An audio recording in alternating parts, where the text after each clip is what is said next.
Now, after the Universal Declaration of Human Rights was adopted in 1948, the question for states was how to implement the promises of the Universal Declaration of Human Rights into binding um, legal instruments by the adoption of international treaties that would be enforceable on states, imposing on them binding legal obligations. The debate was one that emerged at the very same time that the Universal Declaration of Human Rights was being negotiated. And the initial idea was to adopt one single um, universal convention on human rights that would um, be the full range or contain the full range of articles of the Universal Declaration of Human Rights into one single treaty.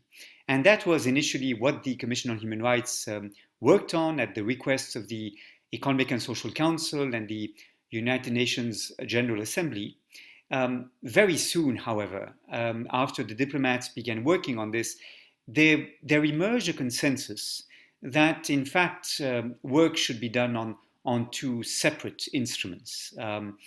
One containing economic, social, and cultural rights, and the other containing civil and political rights. And the choice was made in 1951 by the UN General Assembly to request the Commission on Human Rights to work on these two separate treaties, not because one set of rights was more important than the other, not because anyone questioned the interdependence and indivisibility of both sets of rights. Rather, the concern was that the two sets of rights required quite different approaches, quite different legal techniques because of the difference in nature between, on the one hand, economic, social, and cultural rights, and on the other hand, civil and political rights. This is an issue we shall return to in a few minutes. In part for this reason, the first human rights treaty that was adopted was one that outlawed racial discrimination. The International Convention on the Elimination of All Forms of Racial Discrimination was adopted in 1965. It was in fact negotiated within a quite short time frame, largely because the newly independent states from Asia, from Africa especially, that had gained independence in the late 1950s and early 1960s, very much insisted on the elimination of racial discrimination, the outlawing of apartheid that South Africa had launched in 1948, being on the top of the international agenda. And so within just a few years, agreement was found on this new instrument, this International Convention on the Elimination of All Forms of Racial Discrimination, that was also quite swiftly ratified and could enter into force already in 1969. The two covenants on civil and political rights and on economic, social, and cultural rights, respectively, implementing directly the Universal Declaration of Human Rights, were adopted on 16th of December 1966. Symbolically and significantly, they were adopted on the very same day. States expressed thereby their belief that the two sets of rights were of equal importance and were interdependent and indivisible. But there are two separate instruments for the reasons I briefly alluded to a few minutes ago. And then we have other conventions that followed. Altogether, we have 9 human rights treaties that form the core UN human rights treaties adopted until today. The most recent ones concern the protection of all persons from enforced disappearance. That convention was adopted in 2006, entered into force in 2010, and a convention on the rights of persons with disabilities that was also adopted in 2006 and entered into force in 2008. Look, for example, at the International Convention on the Elimination of All Forms of Racial Discrimination. This is a quite widely ratified convention. 177 states parties by the end of 2015, with the exception of countries such as South Sudan, Myanmar, Burma, or North Korea. Almost all countries have ratified this convention, although the states in light blue and or orange have not done so. The International Covenant on Economic, Social and Cultural Rights has been quite widely ratified too. 164 states parties by the end of 2015, with, however, some significant exceptions, primarily the United States, which is, of course, a major country which has not yet joined the International Covenant on Economic, Social and Cultural Rights. If we look at the International Covenant on Civil and Political Rights, we see that there too we have some states that have not ratified this covenant. Most noteworthy is the case of China. With the exception of China, the US that I've just mentioned, most states who ratify the covenants on economic, social and cultural rights, on civil and political rights, do this together.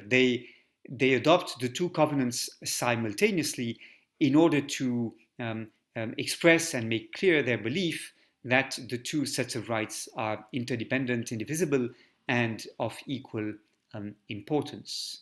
That is, of course, not to say that the two rights are equivalent in nature. And it is very striking that when the two covenants were adopted in 1966, the regime of the rights they contained was defined quite differently at a number of levels. First, only the International Covenant on Civil and Political Rights established a body of experts, the Human Rights Committee, independent experts who could supervise compliance with the ICCPR, the International Covenant on Civil and Political Rights, by receiving reports from states as to how they were implementing the Covenant on Civil and Political Rights. By contrast, the International Covenant on Economic, Social and Cultural Rights did not establish such a body of experts.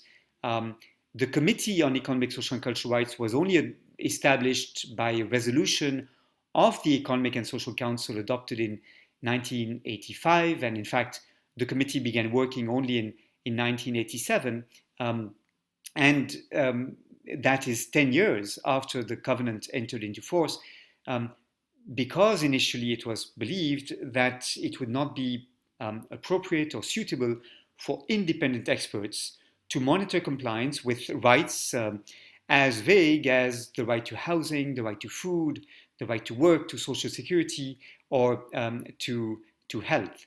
All these rights were considered not to be precise, clear enough, well enough understood for them to lend themselves to be monitored by independent means.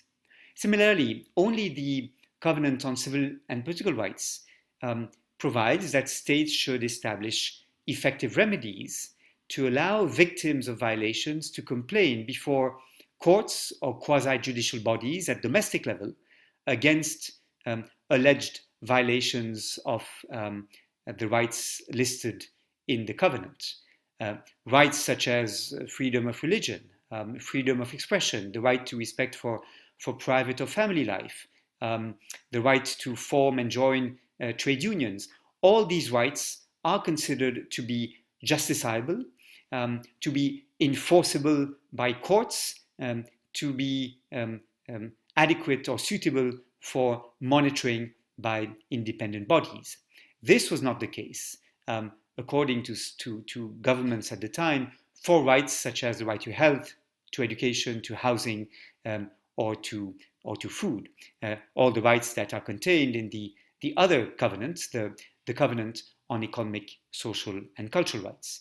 Of course, in part, this this gap between the two covenants was bridged by the Committee on Economic, Social and Cultural Rights in interpreting the International Covenant on Economic, Social and Cultural Rights the Committee on Economic, Social and Cultural Rights considers that states have a duty to provide remedies to victims, but that is only the interpretation of that committee. It is not something that we find made explicit in the text of the covenant itself.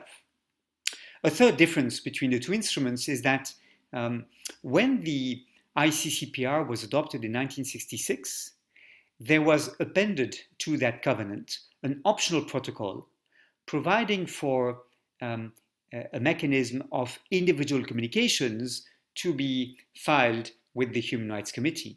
In other terms, individuals who considered they had been victims of violations of civil and political rights could file an individual communication, a complaint, with the Human Rights Committee, something that victims of violations of economic, social, and cultural rights did not have a possibility to do under the other covenant, the Covenant on Economic, Social, and Cultural Rights. In fact, it's only in 2008, 60 years after the Universal Declaration of Human Rights was adopted, that a new optional protocol was adopted to complement the Covenant on Economic, Social, and Cultural Rights and to provide for this competence for the Committee on Economic, Social, and Cultural Rights. That optional protocol entered into force in 2013, and it is only since that date, 2013, that the Committee on Economic, Social, and Cultural Rights has the possibility to receive complaints addressed against states or filed against states by people alleging to be victims of violations of economic, social, and cultural rights. Now, why these differences between the two sets of rights?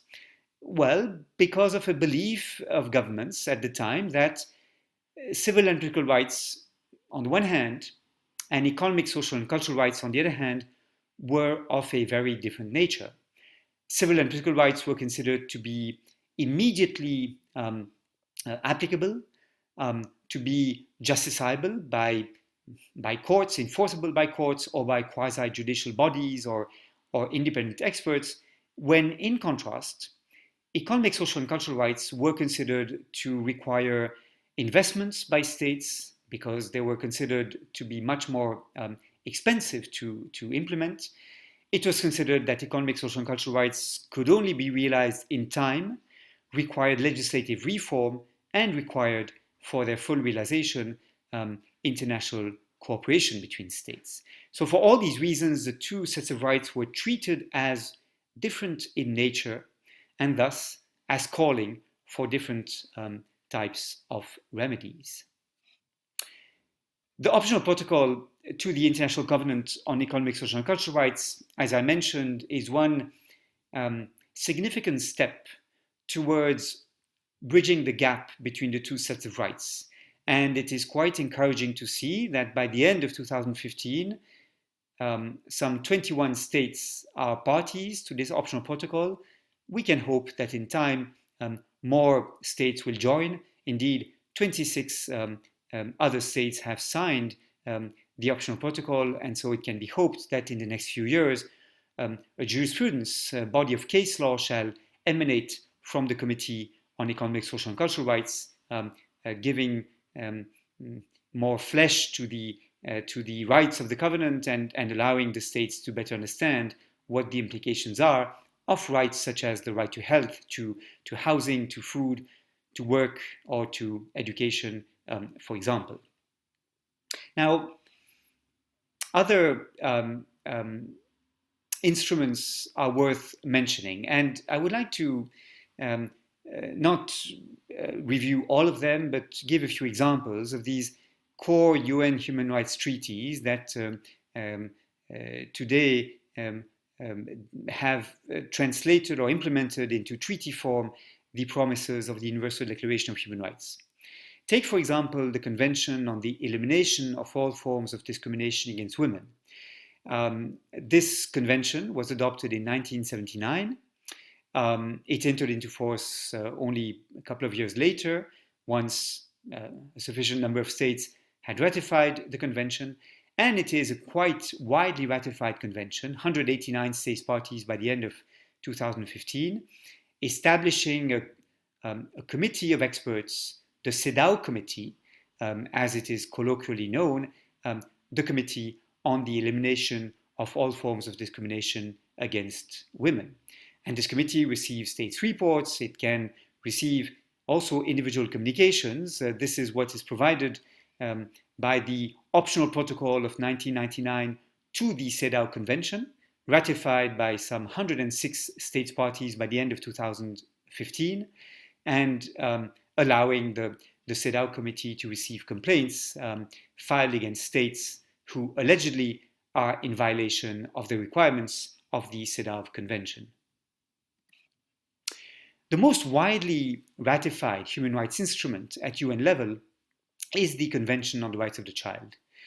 This was a convention adopted on 20th of November 1989, and by the end of 2015, some 196 states were parties to this convention, with one notable exception being the United States of America.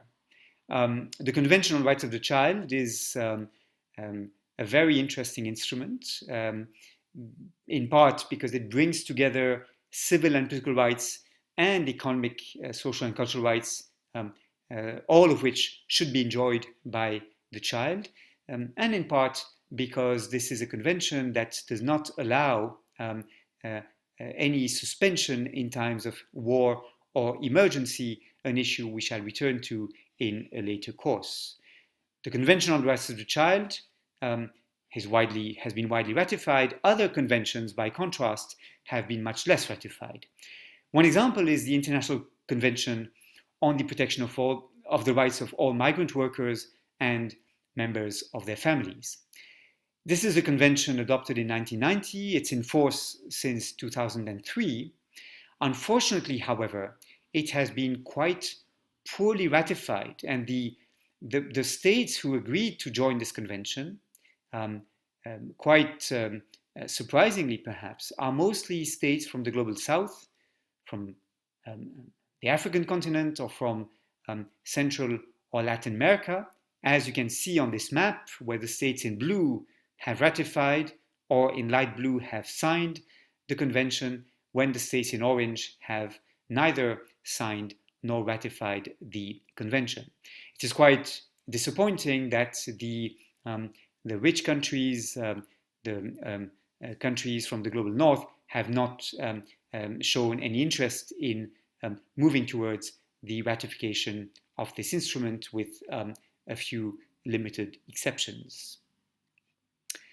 If we consider now all the 9 core human rights treaties together, looking at the state of ratification of these instruments, we can, and this was done by the Office of the High Commissioner for Human Rights, we can map these states that have been most diligent in joining the international human rights regime.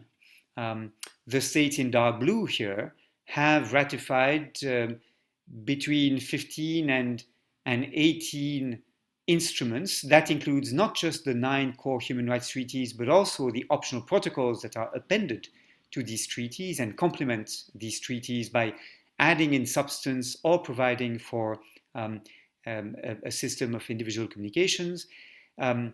Many states have ratified between 10 and 14 of such instruments. Some states have ratified less, and one state, Myanmar, Burma, is still very much behind, although in time, with the democratization of this country, things shall undoubtedly improve. We can also find on the website of the Office of the High Commissioner for Human Rights a list of the instruments ratified by each state. The country profile of the UK, for example, is shown on this slide, listing the instruments ratified by the UK, the dates at which the instruments were ratified, and identifying whether the UK has appended to its ratification a reservation or a declaration that may, in certain cases, limit the scope of the ratification, limit the range of commitments of the United Kingdom under these respective instruments. Now, of course, although I did put some emphasis on these these 9 core UN human rights treaties, other treaties adopted at universal level are also quite relevant to any human rights lawyer or human rights advocate. For example, there is an important convention on the prevention and punishment of the crime of genocide adopted in the aftermath of the Second World War in 1948 that has led to a very interesting advisory opinion of the International Court of Justice in 1951. We shall return to this. We have a convention on the status of refugees, the Geneva Convention of 28th of July 1951. We have a convention on the non-applicability of statutory limitations to war crimes and crimes against humanity. Essentially, war crimes and crimes against humanity are crimes that can be prosecuted without any time limitation, many years after the crime has been committed. And we have an international convention on the suppression and punishment of the crime of apartheid, encouraging states to not only prohibit apartheid, but also to contribute to its repression.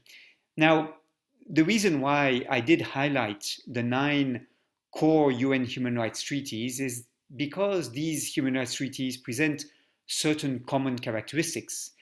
They all have their source in the same Universal Declaration of Human Rights of 1948.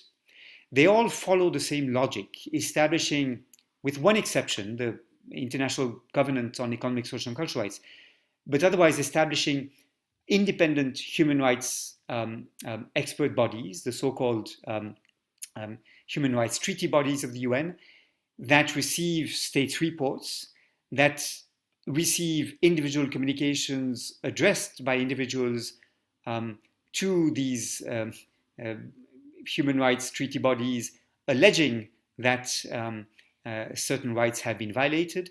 And these human rights treaty bodies also adopt authoritative statements called general comments or sometimes general recommendations, defining their understanding of the requirements of the treaty that they are supervising. So this is why these 9 core UN human rights treaties are form a category of their own because of the common logic that they follow. And indeed, these treaties influence each other. They read one another's jurisprudence, and they try to work collaboratively as much as possible to ensure that international human rights law is gradually implemented in ways that are consistent and mutually supportive. Now, this is one aspect I would like to draw your attention to, which is that increasingly we have interactions between human rights law as it develops under different human rights treaties at universal level, human rights law as it develops in regional systems, such as under the Council of Europe, the Organization of American States, or the African Union, and human rights law as it develops at domestic level, for example, by Supreme Courts or constitutional courts established at domestic level.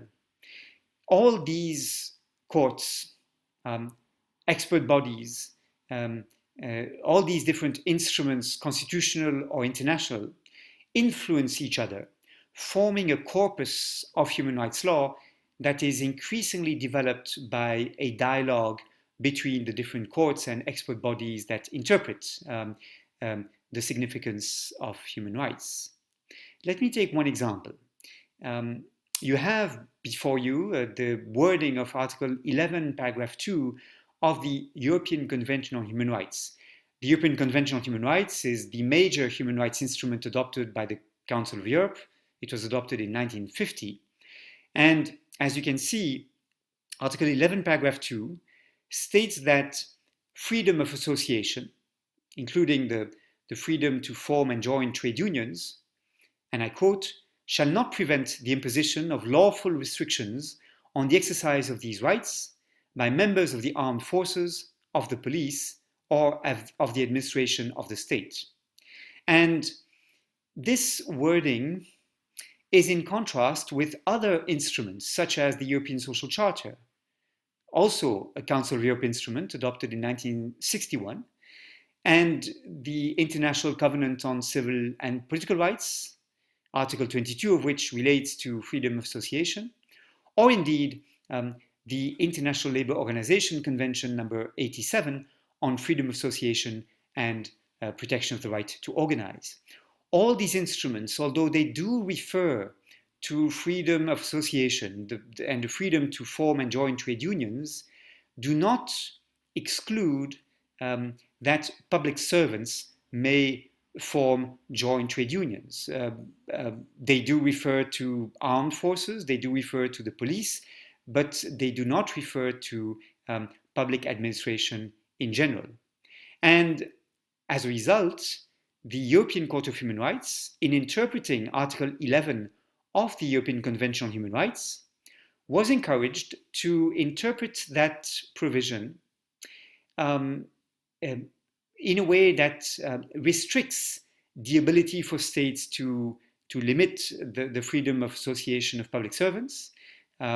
In a well-known case called Demir and Baykara versus Turkey of 2008, the European Court of Human Rights explains that it shall read Article 11 of the European Convention on Human Rights in the light of other international human rights law, other international human rights instruments, some of which allow much fewer restrictions to be imposed by the state.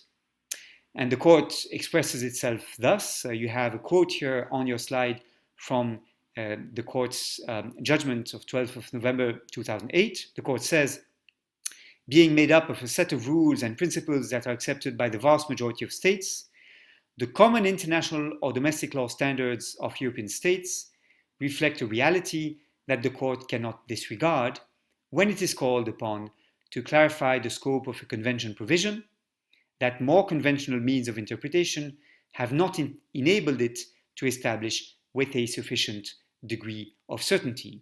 In other terms, unless the wording of the European Convention on Human Rights is crystal clear and imposes a very clear solution to be adopted by the European Court of Human Rights, the European Court of Human Rights agrees that it shall be influenced and may take into account other human rights instruments that European states have ratified, including the European Social Charter, the International Covenant on Civil and Political Rights, and ILO Convention number 87.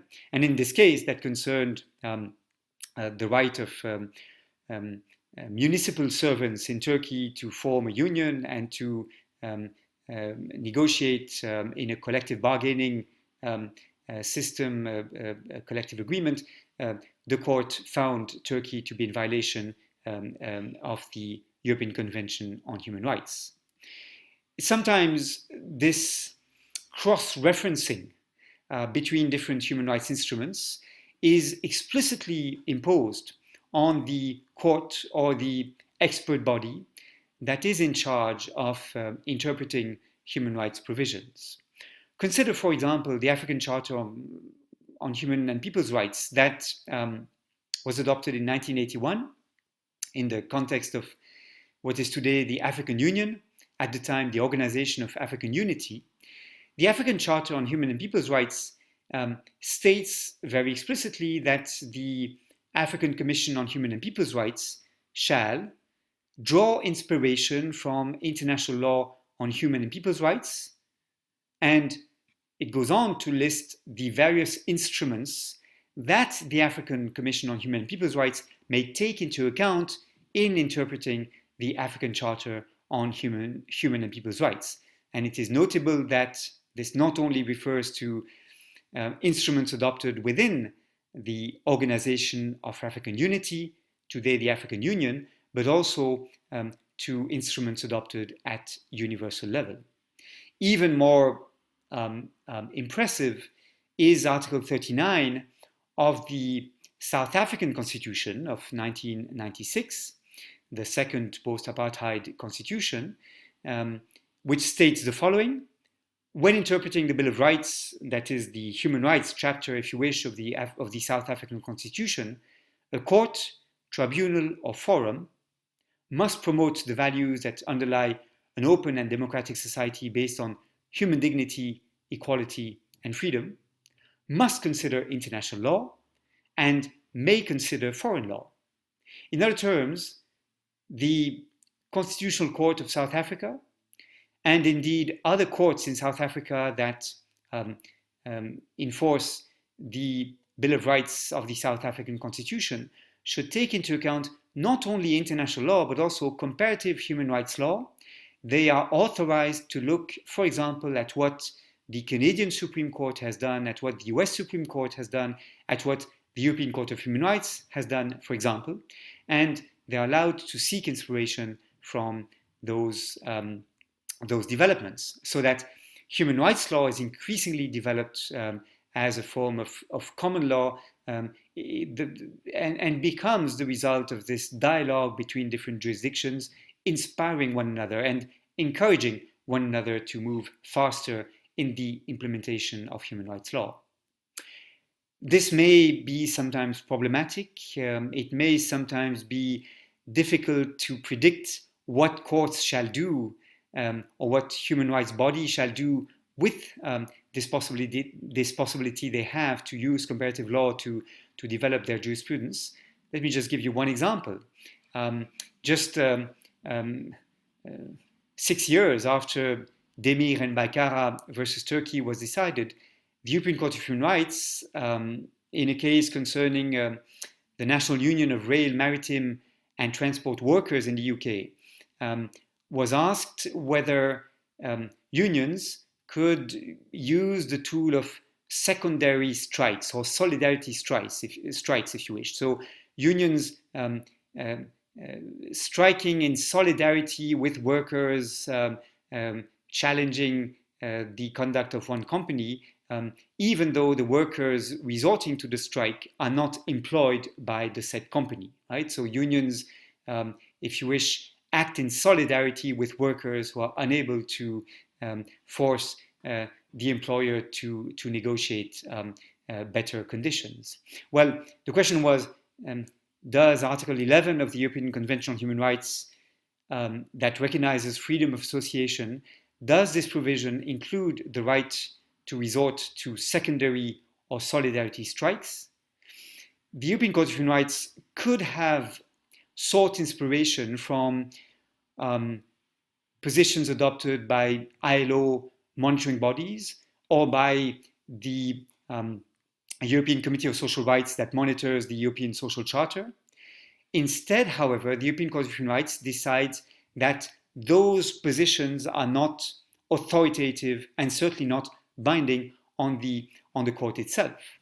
And although the ILO monitoring bodies, the ILO Committee of Experts, and the ILO Committee on Freedom of Association, or the European Committee of Social Rights, did find that the right to resort to secondary strikes was protected for unions, the court says that in fact these bodies perform a function that is different in nature from the function performed by the European Court of Human Rights.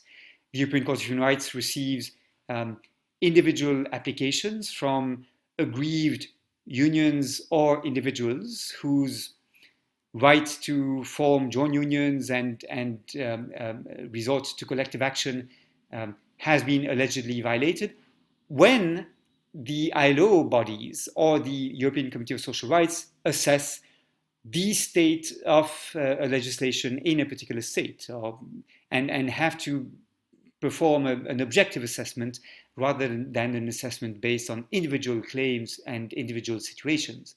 And so the European Court of Human Rights considers that that other case law developed by the ILO, developed under the European Social Charter, shall not be authoritative in its interpretation of Article 11 of the European Convention on Human Rights. I take this example, and I could take many others, simply to illustrate that much as the jus commune of human rights, the common law of human rights, is a very interesting way for human rights to develop and to expand, it may sometimes create some legal uncertainty. It may be difficult in some cases for litigants and for the states concerned to know exactly the extent to which comparative law shall be authoritative in imposing any particular solution in the court before which this comparative law is invoked. On the whole, however, we should acknowledge the fact that human rights law is more and more developed by this means of comparison across jurisdictions and across human rights instruments. So this is in a very summary form what I wish to mention concerning the sources of international human rights law. We shall, of course, in the course of our discussions in this MOOC, expand on this, deepen our understanding of these instruments and how they relate to one another. Many thanks.